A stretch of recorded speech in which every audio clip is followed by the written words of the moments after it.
ang nag-deliver papunta sa bahay nila Pangulong Bongbong Marcos at Speaker Martin Romualdez mag-insert o magpasok ng 100 billion worth of projects sa BICAM.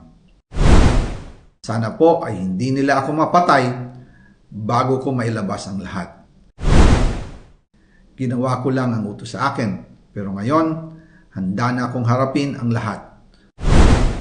Ginagamit ng administrasyon ang buong resources ng bansa para tumahimik ako. That he will shoot me if I will talk. Gagamitin ako bilang panakipbutas sa kanilang kampanya laban sa korupsyon. Hindi na ako mananahimik, ilalabas ko ang lahat ng katotohanan. May resibo, may ebidensya, at may pangalan. Kaya ngayon ay hinahamon ko si Ombudsman Remulla kung seryoso talaga siya sa mga sinasabi niya sa kanyang press release na idadamay niya pati si Martin Romualdez kung magbibigay ako ng ebidensya. Patunayan niya ngayon ang pronouncement niya.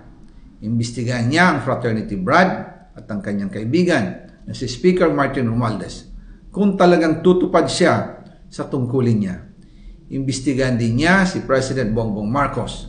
Sabi nga ni BBM nung SONA, let's do it right at mahiya naman kayo, hindi po ba? Nananawagan din po ako sa Senado na imbestigahan ang 100 billion insertion ni Presidente. Alam ko po na hindi gagawin ni Ombudsman Remulla ang hamon ko.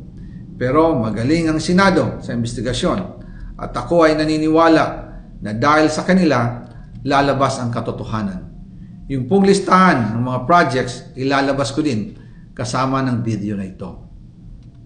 Dahil dito, mas lalong darami ang ipa-file na kaso sa akin.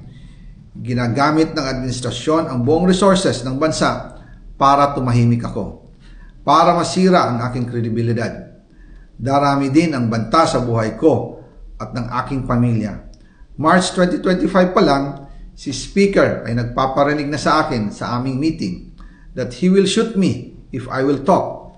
At pagkatapos niyang sabihin sa akin in a phone call na don't come home, we will take care of you, tumawag ulit si Speaker Martin at sinabihan niya ako na pag umuwi ako will be dangerous. Kasi they might hire someone to do a rub out on me or hire the police to kill me while in jail.